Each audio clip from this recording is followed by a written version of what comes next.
Hello everyone, welcome again. आज का video lecture IGNOU के बैक स्टूडेंट्स के लिए जो सब्जेक्ट कोड है BSDC 131 उसके कुछ इंपॉर्टेंट क्वेश्चंस हैं, उनको आज हम इस वीडियो लेक्चर में कवर करेंगे। ऑलरेडी मेरे चैनल पे BSDC 131 सब्जेक्ट कोड के ऑलरेडी बहुत सारे वीडियोस हैं जिनमें मैंने काफ़ी इंपॉर्टेंट क्वेश्चंस को ऑलरेडी कवर कर चुकी हूँ। अगर आपने वो नहीं देखा है तो आप मेरे चैनल पे जाके जो है प्लेलिस्ट को चेक कर सकते हैं। बैग करके प्लेलिस्ट है, उसमें आपको सारे बैग के जो भी वीडियोज़ है वो मिल जाएंगे। सविता ट्यूटोरियल्स लिखेंगे आप तो फिर आपको जो है मेरे वीडियोस मिल जाएंगे और उसमें आप चूज़ आउट कर सकते हैं BSDC 131 के वीडियोस को। और अगर आपने चैनल को सब्सक्राइब नहीं किया है, प्लीज़ आपसे रिक्वेस्ट है कि चैनल को ज़रूर सब्सक्राइब करिए, क्योंकि मैं बहुत मेहनत से बहुत इंपॉर्टेंट नोट्स की वीडियोज़ लाती रहती हूँ, तो इसके लिए जो है मोटिवेशन मिलता है अगर आप चैनल को सब्सक्राइब कर लेते हैं तो। और करते हैं स्टार्ट और समझते हैं कि क्या क्वेश्चंस है और किस तरह से आपके एग्ज़ाम में पूछे जाते हैं। तो देखिए, ये क्वेश्चन है हिंदी कहानी का स्त्री स्वर। हिंदी कहानी का स्त्री स्वर विषय पर एक निबंध लिखिए। अब इस क्वेश्चन पे निबंध लिखने स्त्री स्वर, ये स्त्री स्वर पर निबंध लिखने के लिए भी आता है या फिर टिप्पणी करने के लिए भी आ सकता है। 20 मार्क्स का क्वेश्चन आता है लॉन्ग में। चलो इसको फिर अंडरस्टैंड करते हैं।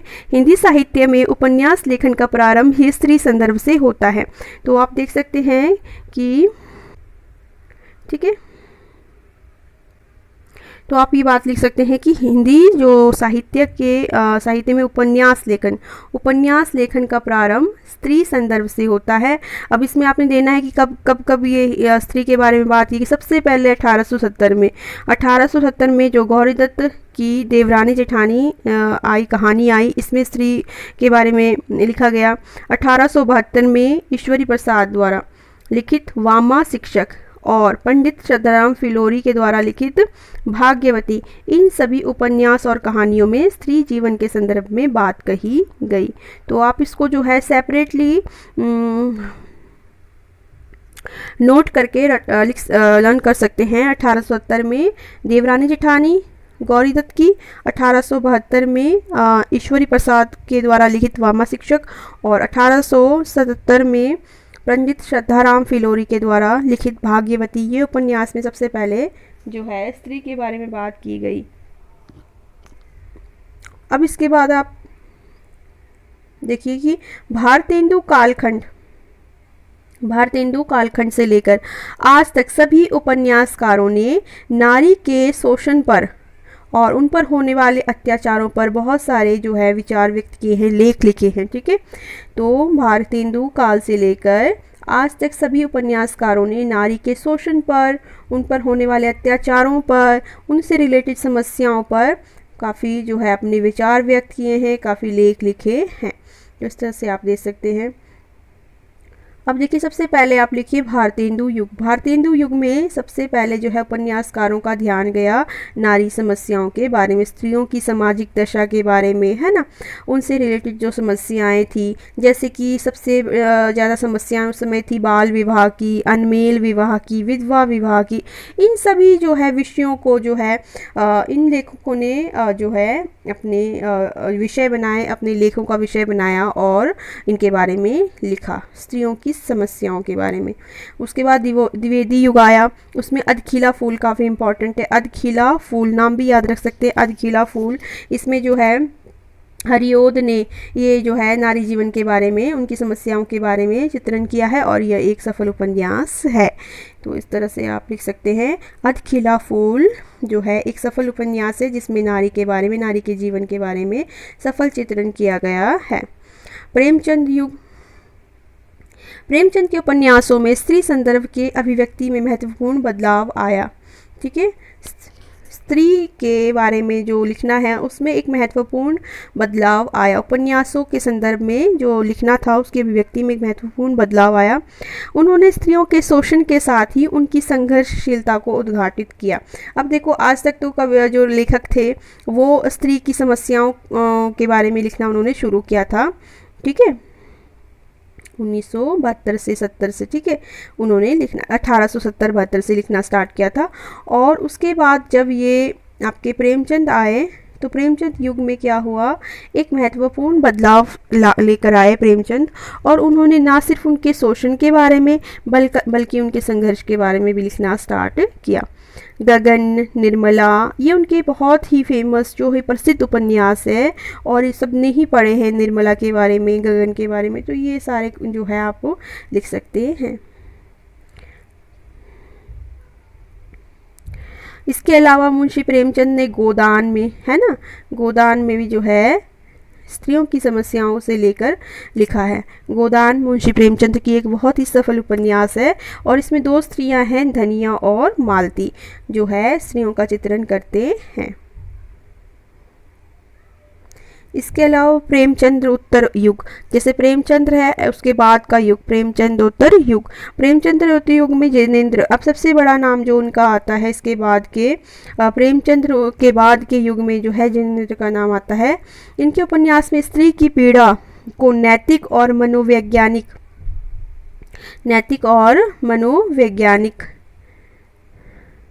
अंतर्द्वंद के साथ चित्रण किया है। तो इन्होंने जो अंतर्मन जो है नारी की पीड़ा को अंदर से जो है समझा और उसके बारे में लिखा। अब देखो, जो प्रेमचंद थे उन्होंने नारी की समस्याओं, जो सामाजिक समस्याएं थी उसके बारे में लिखा, जबकि जो जिनेंद्र थे उन्होंने समस्याओं को व्यक्तिगत तौर पर एक पर्टिकुलर एक कैरेक्टर को पकड़ के उसको समझने की कोशिश की और उसके मानसिक स्तर पर जो है इस चीज़ को लिखा। जिनेंद्र के सभी पात्र, जितने भी पात्र होते हैं उनकी नारी के, उसमें मानसिक प्रतिघात जो है दिखते हैं। सभी पात्र मानसिक प्रतिघात में परिचालित होते दिखते हैं, मतलब उनको कुछ ना कुछ दिमागी जैसे समस्याएं थी उनकी कैरेक्टर्स को, इस तरह से दिखाया गया जिनेंद्र ने। ठीक है, जैसे कि उनका फेमस कैरेक्टर है सुनीता और कल्याणी, ये याद रखना है अपने जिनेंद्र के बारे में कि उनकी जो है सुनीता और कल्याणी दो पात्र हैं जिनके जो अंतर्द्वंद है, उनके मन के अंदर जो द्वंद है वो चरम पर था, तो उसके बारे में अंदर मन के बारे में जो है लिखते थे, और व्यक्तिगत तौर पर जो है मानसिक तौर पर उन्होंने लिखना शुरू किया। जिनेंद्र अपने उपन्यासों में आंतरिक जगत का विश्लेषण करते हुए सभी समस्याओं को भिन्न रूप से उपस्थित करते थे। अब इसके बाद सूर्यकांत त्रिपाठी निराला ने क्या किया है, सूर्यकांत त्रिपाठी निराला ने अलका, है ना, निराला की अलका और कौशिक, ये कौशिक अलग राइटर है, इनकी जो है माँ, है ना, और भिकारिन जो है, इसमें भी स्त्री को जो है आदर्श रूप में पेश किया गया है।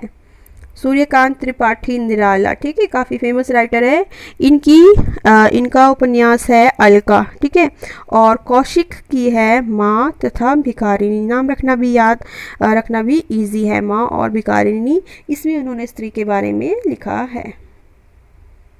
देखो, वर्ड्स आप अपने हिसाब से भी दे सकते हैं, अपने हिसाब से फेर बदल कर सकते हैं, बट जो चीज़ है, जो जैसे कि इनके उपन्यास है, उनके नाम है, या फिर कोई कहानी है उसका नाम है, डेट्स है, ये आपने बिल्कुल सही देना होता है। बाकी आप इधर से अपने वर्ड्स यूज़ कर सकते हैं। इसके अलावा हजारी प्रसाद द्विवेदी के बाण भट्ट की आत्मकथा में स्त्री के सशक्त रूप का चित्रण हुआ है। ठीक है, हजारी प्रसाद द्विवेदी ने जो है क्या लिखा है, आत्मकथा लिखी, किसकी, बाण भट्ट की आत्मकथा। इसमें भी स्त्री के बारे में लिखा है हजारी प्रसाद द्विवेदी जी ने। आचार्य चतुर्सेन ने वैशाली की नगर, देखो सबसे अच्छा तरीका तो नाम अगर आपने लिखने हैं, और लिखने तो पड़ेंगे ही, ठीक है, तो उसके लिए आप इसको कॉपी में नोट डाउन कर सकते हैं।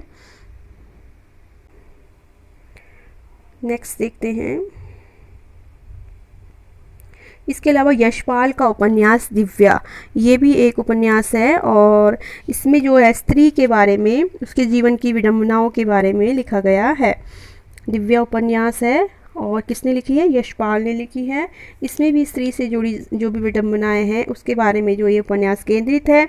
और उपन्यास में इनकी प्रसिद्ध उपन्यास, जो ये यशपाल है, इनका एक प्रसिद्ध उपन्यास और है, उसमें भी जो है, उस उपन्यास का नाम है झूठा सच, उसमें भी जो है स्त्री के बारे में लिखा गया है।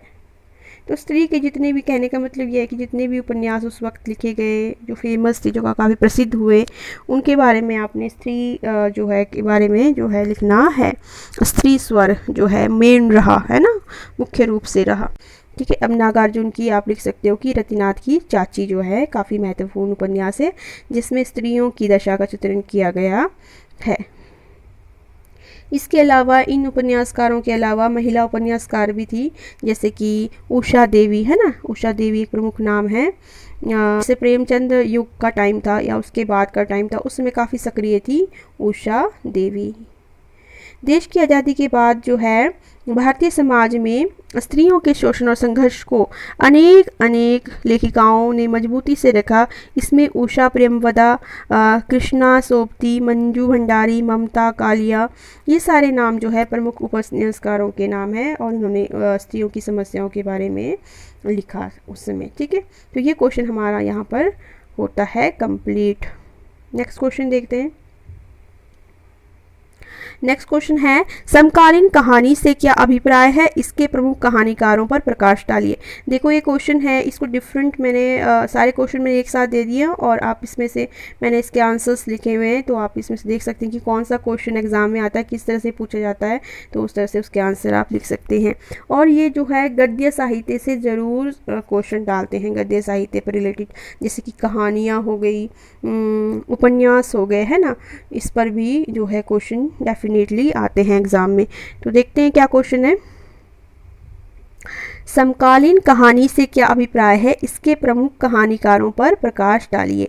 समकालीन कहानी से क्या अभिप्राय है, ठीक है ये, और समकालीन कहानी की प्रमुख प्रवृत्तियों पर प्रकाश डालिए। प्रमुख प्रवृत्तियाँ, इससे अभिप्राय, कहानीकार, ये प्रेम, इसके अलावा प्रेमचंद युग से पूर्व हिंदी कहानी पर एक निबंध लिखिए। देखिए सारा कहानी पर ही है, ये समकालीन कहानी हो गई है ना, इसका अभिप्राय हो गया, इस पर ये प्रमुख प्रवृत्तियाँ कौन कौन सी थी, या प्रेमचंद युग से पूर्व की कहानी है ना, पहले की कहानी, हिंदी कहानी, उस पर निबंध लिखना है। या फिर आपने प्रेमचंद युगीन हिंदी कहानीकारों के रचनात्मक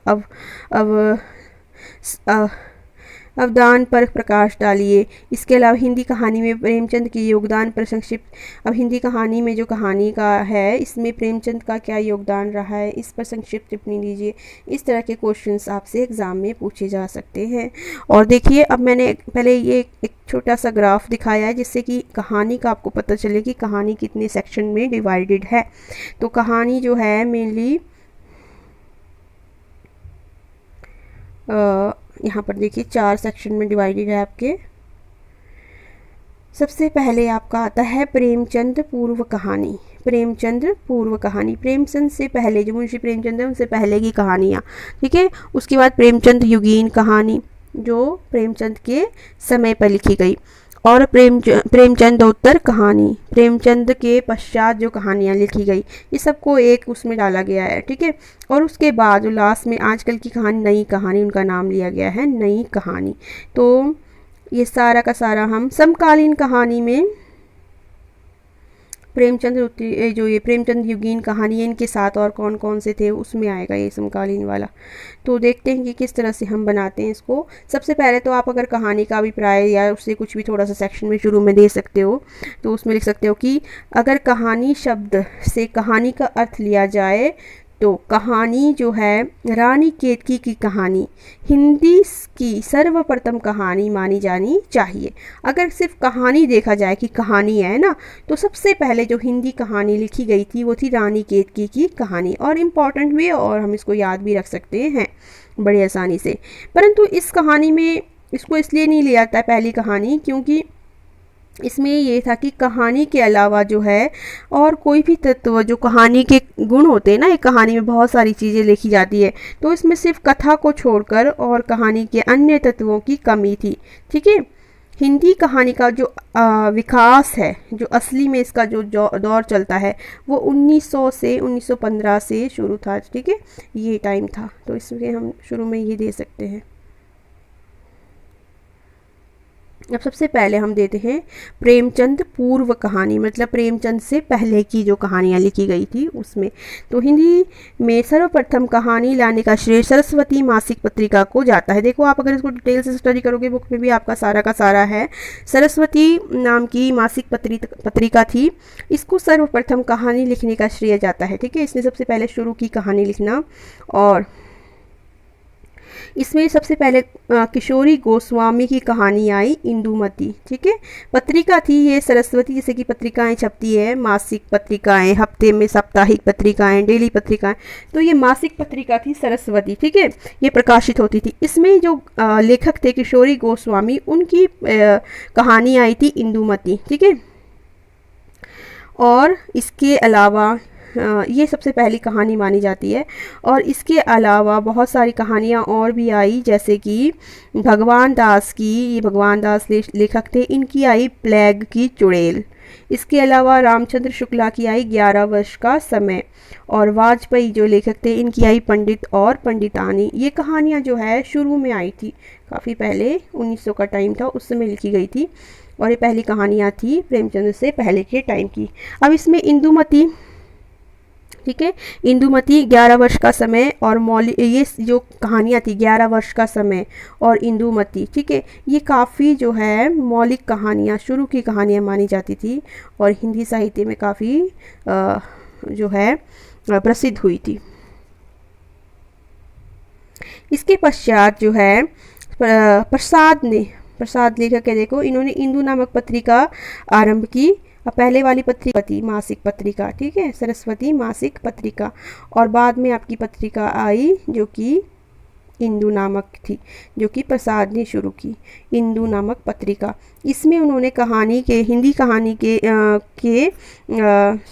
विकास पर जो है काफ़ी महत्वपूर्ण योगदान दिया, स्वस्थ विकास पर काफ़ी महत्वपूर्ण योगदान दिया। इंदु नामक पत्रिका से क्या किया उन्होंने, जो है हिंदी कहानी जो है लिखना शुरू किया और उसको एक विकास की ओर ले गए। 1911 में जो है यही पत्रिका, जो इंदु नामक पत्रिका थी, इसमें आई सबसे पहले जो है 1911 में कहानी आई ग्राम, ठीक है, ग्राम कहानी आई।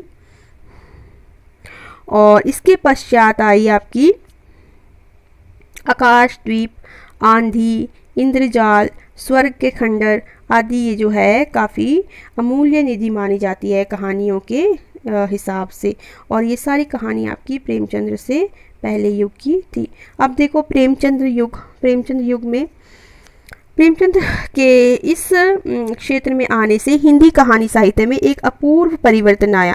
प्रेमचंद हिंदी साहित्य को स्वावलंबी बनाया।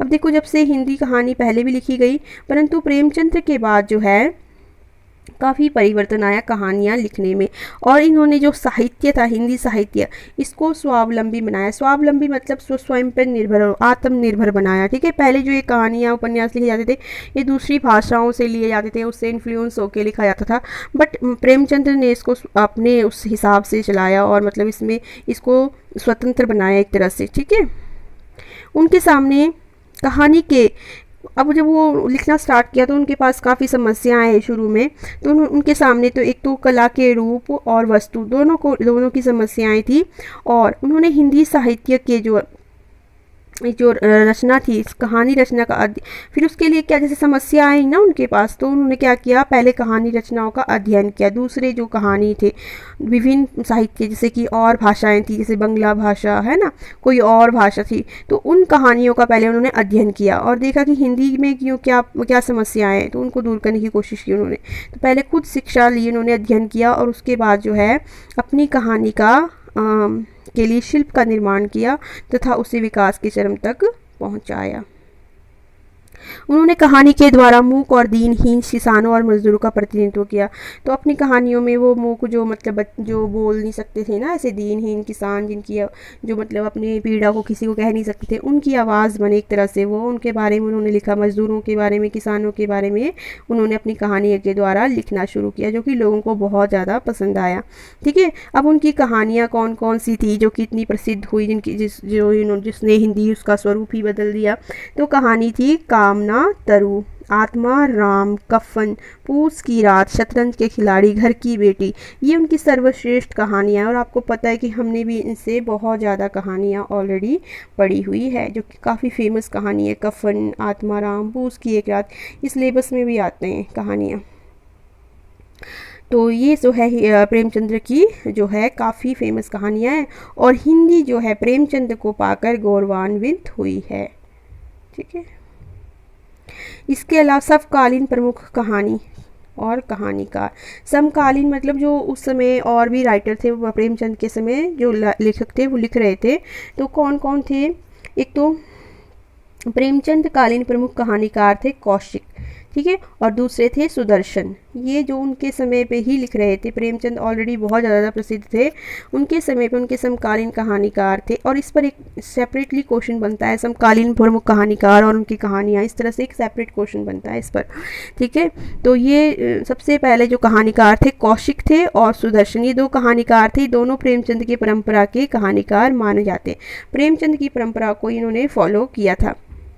अब कौशिक का सबसे फेमस जो था, ठीक है, कौशिक का सबसे फेमस जो प्रसिद्ध हुआ 1912 में, वो था रक्षा बंधन कहानी।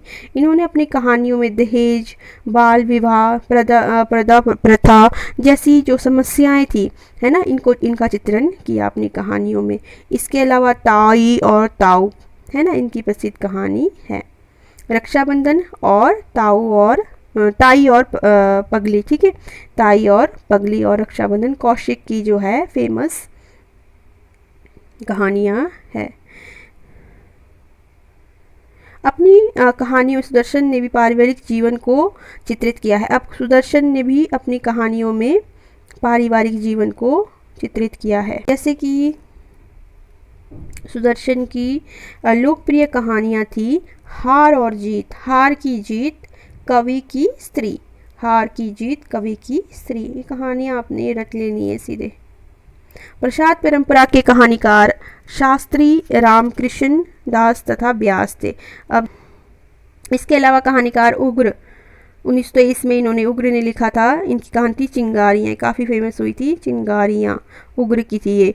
ठीक है, इन कहानियों में आक्रोश था और कुप्रथाओं के खिलाफ जो आवाज़ उठाई थी इन्होंने, है ना, और राष्ट्रीयता के बारे में लिखा था। इसके अलावा जो है इस युग के एक और कहानीकार थे, वो थे जिनेंद्र। ठीक है, जिनेंद्र भी इस समय लिख रहे थे कहानियों की नहीं, जिनेंद्र ने हिंदी कहानियों को नई संभावना से जोड़ा। जिनेंद्र काफ़ी जो है काफ़ी फेमस जो है राइटर है जिनेंद्र। ठीक है, जिनेंद्र का योगदान यह है कि उन्होंने कहानी में वृत्तात्मकता, वर्णनात्मकता, मतलब बहुत ज़्यादा डिटेल में नहीं गए, बहुत ज़्यादा उसमें नहीं गए, बल्कि जो कहानी थी उसको चरित्र के हिसाब से कहने की कोशिश की उन्होंने। ठीक है, उनके चरित्र ही उनकी कहानी के बारे में कहते थे, चरित्र को उन्होंने बहुत ज़्यादा इम्पोर्टेंट दिया। पात्र कहानी में पहले भी हुआ करते थे, परंतु पात्र प्रमुख नहीं हुआ करते, कहानियों को मतलब कह देते थे। तो इस तरह से उन्होंने एक नई दिशा दी उसको, जिनेंद्र ने पात्र थे अपने लेखों के द्वारा। तो इस तरह से जब हम क्वेश्चंस पढ़ते हैं तो डिटेल में, तो कोई भी हम क्वेश्चन इंटर रिलेटेड होते हैं, आपस में कनेक्टेड होते हैं। तो इस तरह से इनकी कहानी थी हत्या। ठीक है, और प्रमुख कहानी खेल, नीलम देश की राजकन्या, पाजेब, एक दिन आदि प्रमुख कहानियाँ थी।